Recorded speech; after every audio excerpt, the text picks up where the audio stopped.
Mais pourquoi Toto Wolff et Christian Horner se battent autant pour acheter des parts d'Alpine? On parle quand même de l'écurie qui a sombré dernière au classement depuis la P5 en 2022. Je sais ce que vous allez me dire. Toto Wolff veut emmerder Christian Horner et l'empêcher de revenir en Formule 1.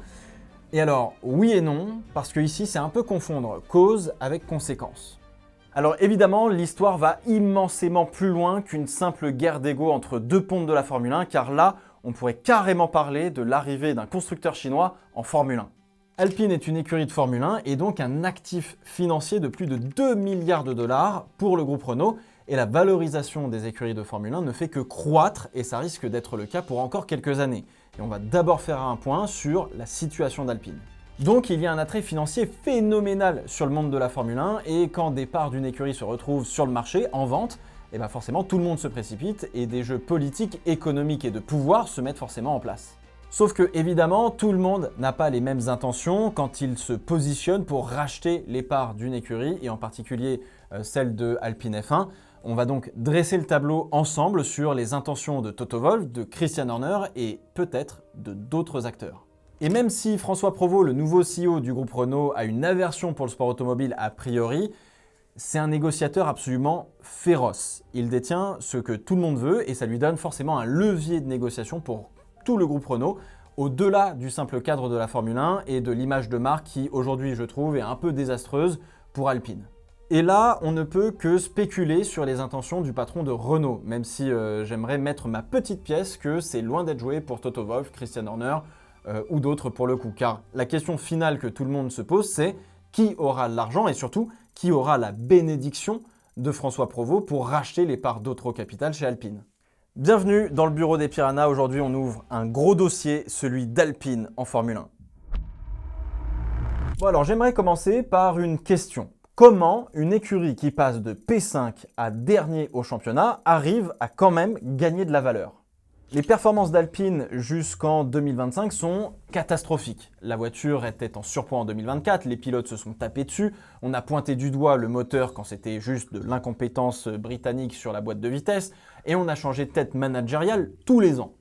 Dernièrement, on a embauché un vieux briscard qui a l'habitude du paddock et de mener des équipes pour que finalement la chute continue toujours, avec tout de même un petit coaching gagnant de remplacer Jack Doohan par Colapinto, qui malheureusement n'a pas forcément fait mieux, mais au moins il rapportait 15 ou 20 millions de dollars. Ceci étant dit, passer de la P6 en 2024 à la P10 en 2025, c'est perdre aux environs de 30 millions de dollars en prize money, donc l'écurie va avoir tout de même un trou à combler financièrement parlant. Dans le même temps, on a coupé l'herbe sous le pied de Viry-Châtillon qui bossait justement sur le nouveau moteur 2026 sans avoir une seule chance de montrer ce qu'il pouvait faire et s'il pouvait être performant ou pas, ce qui du coup n'a aucun sens économiquement parlant puisqu'il n'y avait aucune preuve concrète nouvelle pour prendre une décision rationnelle pour le coup. Au contraire, ça a créé un climat social tendu, une fuite des cerveaux et une sorte de répulsion envers l'image de marque d'Alpine. Désormais, le projet Alpine a un peu des airs de ce que Airbus aurait pu être s'il n'avait pas été un succès industriel. Une équipe française, évidemment, mais opérant en Grande-Bretagne par des Britanniques, propulsée par un moteur allemand, sponsorisé par un Autrichien, supporté par des Argentins, dirigé par un Italien et évidemment engagé dans un championnat à motorisation hybride dont la marque vend des voitures sportives électriques. Je grossis le trait évidemment, ne tombons pas dans le chauvinisme, je sais que certains pourraient un petit peu me reprocher gentiment. Et alors tout ça là, ça vaut 2,3 milliards de dollars. En 2023, Alpine a fait entrer le fonds d'investissement Otro Capital dans le capital de l'équipe et l'écurie française n'a fait que prendre en valeur, tout comme le reste du plateau. Mercedes a une valorisation actuelle de plus de 6 milliards de dollars. Ferrari, on peut compter peut-être sur les 8. Aston Martin, c'est aux alentours des 3 milliards de dollars récemment. Et Red Bull refuse régulièrement des offres de rachat de Racing Bull estimées à plus d'1,5 milliard de dollars, il me semble. Mais ce qui est assez intéressant, c'est le fait que les résultats sportifs soient complètement décorrélés de ces augmentations de valorisation financière des écuries. Ce qui permet aussi de comprendre que la Formule 1 traverse encore une forte croissance en tant que business et que l'on n'a pas encore atteint cette espèce de plafond de verre de ce que vaut véritablement une écurie de Formule 1 à notre époque moderne. Pour faire un comparatif rapide, les franchises en NFL, donc les équipes de foot américains, c'est encore au-dessus des équipes de Formule 1 et on parle d'un marché qui est domestique, propre aux États-Unis, avec tout de même l'un des événements les plus regardés de l'année qui s'appelle le Super Bowl. Alors du coup, on est en droit de se poser la question à quel point les écuries de Formule 1 vont continuer à prendre en valeur, sachant que le championnat opère à travers le monde. Il y a donc encore de la marge pour faire de l'argent. Bon, mais je vous parle de valorisation depuis tout à l'heure, mais je vous ai pas expliqué ce que c'était et ce que ça voulait dire. La valorisation d'une entreprise consiste à estimer sa valeur économique à un moment donné à partir de critères financiers, juridiques et même stratégiques. C'est jamais tout à fait exact parce que une entreprise, ça bouge tout le temps, ça vit, c'est comme finalement un être humain quelque part. De cette manière, un investisseur va savoir ce que vaut l'entreprise et surtout en déduire la valeur des parts qu'il veut prendre, moyennant finance évidemment.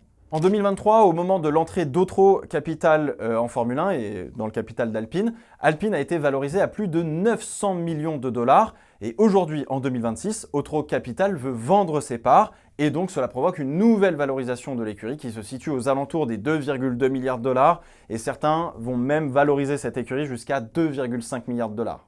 Et là, vous allez me demander, mais pourquoi Otro Capital veut vendre ses parts, sachant qu'il y a potentiellement plus à se faire?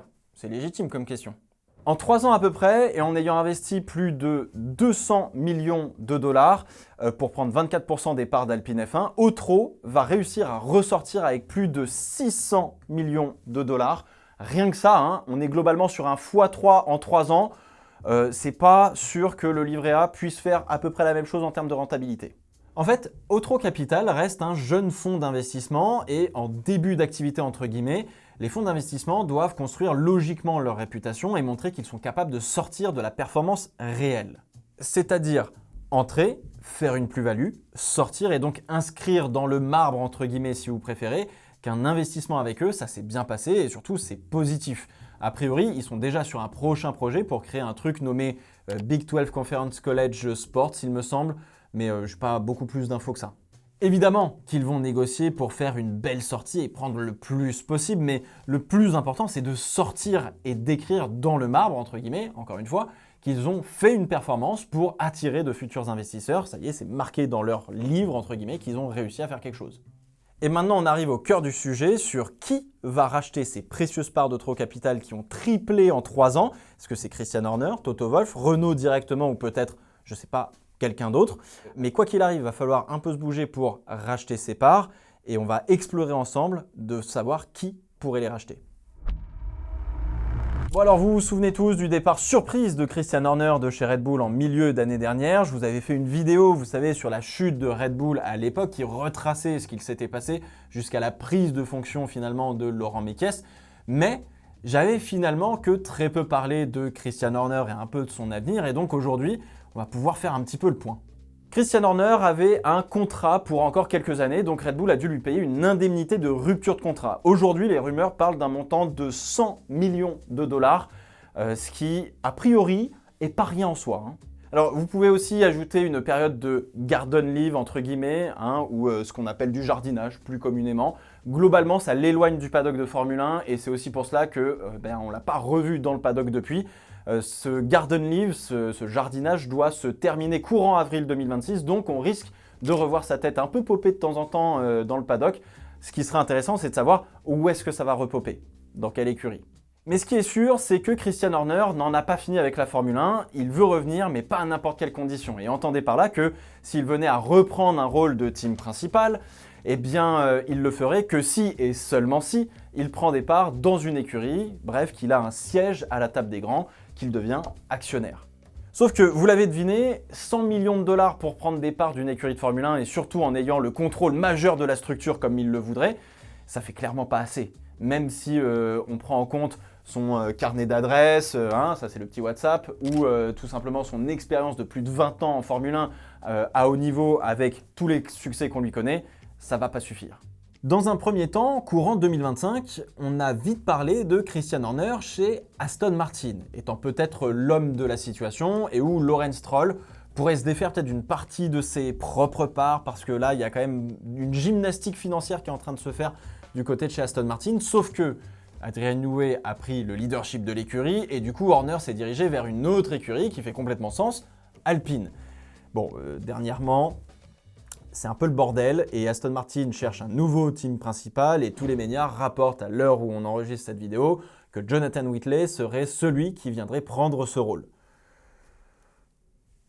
On va reparler du cas Aston Martin dans une prochaine vidéo parce que là, désolé, mais la gestion de cette équipe est encore plus catastrophique que celle d'Alpine de mon point de vue. Entre l'argent investi et les superstars recrutés, je ne comprends pas le bordel que c'est. Bref, mais racheter les 24% de Otro Capital, ça se fait et pour ça, il faut qu'il soit soutenu par un consortium ou un fonds d'investissement qui cherche simplement à mettre du pognon et qui ne veut pas trop toucher à l'opérationnel entre guillemets et, si vous préférez, laisser faire ceux qui savent faire de la Formule 1. Du coup, Christian Horner serait en tête de gondole d'un fonds d'investissement qui s'appelle MSP Sport Capital et qui, eux, ont récemment fait une sacrée performance financière avec McLaren, puisqu'ils sont rentrés dans l'écurie britannique en 2020 et ils sont sortis en 2025 avec plus d'1 milliard de dollars de pognon, si vous préférez. Ils ont fait grosso modo un x6 en 5 ans. Alors dans ce consortium, il semblerait, mais c'est difficile à savoir aussi pour le coup, qu'un certain Flavio Briatore serait de la partie. Alors le Flavio, il est toujours là, toujours aux bons endroits, au bon moment, bien qu'une majorité de personnes le haïssent pour la tricherie au Grand Prix de Singapour, ça reste tout de même un homme d'affaires à succès. Et c'est pas pour rien. Bref, tout ce beau monde, et MSP Sport Capital en premier évidemment, se disent qu'il y a un vrai potentiel à aller chercher pour développer cette écurie. En fait, Alpine a une valorisation relativement moyenne entre guillemets, mais ça peut faire mieux. Et pourquoi pas aller chercher dans les 4-5 milliards de dollars de valorisation d'ici quelques années en faisant les bons investissements aux bons endroits. Et je vous le dis, j'ai même pas parlé de réussir d'un point de vue sportif. Ça, c'est plus un accélérateur qu'autre chose. Ça permet de ramener des sponsors et de booster l'exploitation de l'écurie pour qu'elle revienne un peu sur le devant de la scène. C'est ce qu'a réussi à très bien faire Zak Brown avec McLaren notamment. Mais sur la route de Christian Horner se trouve un autre homme, Toto Wolff. Et la presse a enfin sorti cette nouvelle comme quoi lui aussi était en discussion pour acheter les parts d'Otro Capital. Mais évidemment, il n'est pas tout seul. A priori, de ce que j'ai pu trouver comme information dans la presse spécialisée et comme rumeur dans le paddock, Toto Wolff serait en discussion avec Otro Capital, non pas depuis quelques jours, mais depuis le milieu d'année 2025.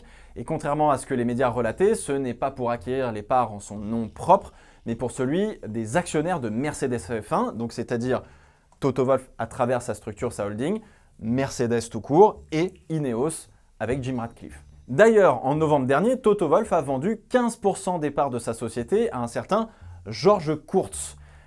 C'est le CEO de CrowdStrike, que vous connaissez forcément, si vous vous souvenez de certaines livrées des safety cars de chez Mercedes par exemple. Et de cette manière, Toto Wolff a levé la coquette somme de 300 millions de dollars. Alors, est-ce qu'il va utiliser une partie de cette somme pour créer une sorte de consortium tout simplement avec les autres parties prenantes de Mercedes F1 et racheter les parts d'Otro Capital avec ? Telle est la question. Alors, les avantages de racheter les parts d'Otro Capital sont nombreux pour Mercedes. Ils peuvent verrouiller plus facilement un deal moteur, tout simplement, avec Alpine F1, donc une rentrée d'argent qui est relativement assurée. Ils empêchent l'entrée d'un constructeur automobile, à travers notamment Christian Horner par exemple. Ils pourraient en faire aussi une équipe B, comme Red Bull, avec Racing Bull, et renforcer leur poids politique au sein de la Formule 1, mais ça justement, je vais y revenir. Et surtout, pourquoi pas voir au-delà de la Formule 1 et rapprocher Mercedes et Renault d'un point de vue industriel pour trouver, je sais pas moi, des synergies tout simplement, comme ils l'ont déjà fait dans le passé, surtout avec les voitures de route. Ça peut être intéressant. Je vous rappelle quand même, aujourd'hui encore, il me semble que dans les classes A, ce sont des moteurs Renault badgés Mercedes. Avouez que ça reste quand même relativement drôle et assez ironique d'avoir l'inverse en Formule 1. Et oui, du coup, conséquence presque ironique, Toto Wolff barre la route de Christian Horner. Seulement, aujourd'hui, le microcosme de la Formule 1 tolère que Red Bull détienne une autre écurie engagée, mais les concurrents sont de moins en moins patients vis-à-vis de cette situation. Et lorsque la Formule 1, les équipes et la FIA vont renégocier les accords Concorde qui régissent la gouvernance du sport d'ici quelques années, c'est l'un des sujets qui sera sur la table et ça va plutôt aller dans le sens de demander aux concernés de n'être propriétaires que d'une seule écurie et non de plusieurs. Bref, vous l'avez compris, l'équilibre politique reste relativement tendu et vous comprenez que les moteurs vendus à des écuries clientes sont un peu des voix en plus lorsqu'il s'agit de prendre des décisions pour le sport, même si les clients restent officiellement libres. Bref, vous l'avez compris, ça fait donc 2 gros clients qui voudraient racheter les parts de chez Alpine avec des logiques forcément un petit peu différentes l'un de l'autre. Il y en a qui sont là juste pour le pognon globalement et récupérer de l'actionnariat, etc.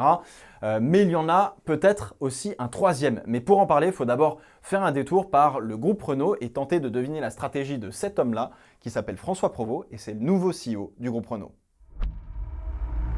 Jusqu'à septembre, a priori, du moins jusqu'à cet automne, c'est le groupe Renault qui a la priorité pour acheter les parts d'Autro Capital s'il le veut. Il faut quand même sortir 600 bars et au vu de la santé financière du groupe, bon, on va pas sortir 600 bars pour ça, quoi. En revanche, si Autro Capital veut vendre ses parts à des investisseurs extérieurs car l'offre est peut-être plus généreuse que celle du groupe Renault, il doit avoir la permission du groupe Renault, tout simplement. Donc François Provost détient toutes les cartes en main vis-à-vis de ces 24% de chez Autro Capital. Et alors, manque de bol, pour tous les potentiels acheteurs, Provost est un négociateur qui est agressif et difficile, notamment par ses anciens postes occupés dans le groupe Renault. D'ailleurs, il a été directeur des opérations de Renault en Chine et forcément, il connaît particulièrement bien cette région du monde. Et dernièrement, vous avez peut-être lu dans la presse que BYD cherche à s'impliquer en sport automobile, soit en Formule 1, soit en WEC. Prendre des parts chez Alpine, par exemple, peut représenter une première étape qui permettrait de mettre un pied dans ce monde et en même temps de pouvoir gagner un peu d'argent. Donc on peut les mettre là. Ceci étant dit, BYD cherche plutôt à faire sa propre écurie de Formule 1 et d'après certaines rumeurs, il semblerait que la marque chinoise soit déjà en train de bosser une candidature pour être une 12e écurie engagée en Formule 1. Peut-être que ça va intéresser un certain Christian Horner. Mais j'aimerais réfuter la théorie d'un rachat chinois parce que François Provost vise surtout le marché sud-américain et indien. Il veut aussi rendre Renault autant compétitive que les marques chinoises en Europe. Donc du coup, une nouvelle alliance avec un constructeur chinois paraît un peu moins sensée pour le moment, sachant que le groupe a déjà un accord avec Geely pour faire des modèles Renault sur une plateforme Geely, donc une plateforme chinoise. Et Geely, c'est eux aussi qui ont Lotus par exemple. On pensait tous, et c'est probablement le cas, que Luca De Meo avait engagé Flavio Briatore afin de maquiller la mariée entre guillemets et de vendre cette écurie de Formule 1 qui est Alpine F1 aujourd'hui pour qu'on en termine avec le groupe Renault et cette aventure ubuesque. Aujourd'hui, il n'y a absolument aucun intérêt financier ni même stratégique pour le groupe Renault de vendre cette écurie de Formule 1. C'est un actif financier de plus de 2,35 milliards de dollars qui permet d'avoir un levier de négociation à l'international sur le marché du sport automobile, mais même de l'automobile en règle générale. Et alors que ça fasse P10 ou P1, elle prend de la valeur, mais trouver un, voire peut-être 2 bons partenaires long terme permettrait de réduire l'exposition financière et de créer forcément des synergies avec d'autres acteurs. Mais apparemment, François Provost ne compte pas laisser le contrôle à une autre partie. Et c'est là où j'ai du mal un petit peu à comprendre car il va bien falloir quelqu'un pour diriger l'équipe et surtout quelqu'un de compétent du monde de la Formule 1 qui sait faire de la Formule 1. Puis alors, vous comme moi, on a bien tous vu cette flopée de teams principaux qui sont passés et où les dirigeants du groupe ont préféré intervenir sans cesse, créant de l'instabilité et du chaos. Bref, c'est tout ce qui freine le progrès en Formule 1, ça c'est de notoriété publique pour ceux qui connaissent la F1, mais visiblement, ça a encore du mal à passer chez certains. Alors, Briatore n'est plus tout jeune et c'est Steve Nielsen aujourd'hui qui dirige entre guillemets l'équipe, mais Christian Horner veut un contrôle total pour pouvoir opérer au sein d'une écurie, ce qui ne passera a priori pas et c'est bien dommage parce que c'est peut-être ce dont Alpine a le plus besoin en ce moment. Si Provost trouve un accord avec Mercedes et donc Toto Wolff devra se battre quand même pour y placer un de ses généraux entre guillemets qui aimerait, je sais pas moi par exemple, prendre du galon et tenter une nouvelle aventure par exemple, ou du moins faire une proposition pour que Provost l'accepte. Et je pense naturellement à Andrew Chauvelin, mais voilà, c'est juste un guess. Alors la question est donc de savoir quelle situation permet à la fois de garder du contrôle pour François Provost, mais de tirer le maximum de profit à moyen et long terme pour cet actif financier de Alpine F1. Et pour le moment, un deal avec Mercedes me paraît être peut-être le plus intéressant. Ceci étant dit, il va pas falloir trop chômer parce que le contrat de BWT arrive à échéance à la fin de la saison et la question est de savoir s'il est pertinent de renouveler un tel contrat ou s'il faut aller chercher ailleurs et peut-être au plus offrant. Ce qui est sûr, c'est que Alpine est assis sur une mine d'or financière simplement parce que c'est une écurie de Formule 1. Et en revanche, l'image de la marque et ce qu'elle représente est devenu totalement flou de mon côté et son attachement en tant que fan est devenu relativement difficile. Parce que oui, quelque part, on est tous un peu chauvins, fiers, n'en déplaise aux détracteurs, mais faire de la Formule 1 en France, c'est malheureusement terminé pour le moment. Je ne sais pas pour combien de temps, mais pour un petit moment, à mon avis. Et je vous explique pourquoi dans cette vidéo. Les piliers que sont les valeurs de la marque sont aujourd'hui sur la légèreté, l'agilité, la performance, il me semble, mais le lien avec la piste que l'on pouvait connaître un peu avant ne fonctionne plus. Il n'y a plus beaucoup de Français dans cette écurie, Viry-Châtillon a fermé ses portes à la F1, bref, il n'y a que la marque, le drapeau tricolore, ainsi qu'un pilote français au sein de cette écurie qui reste aujourd'hui français.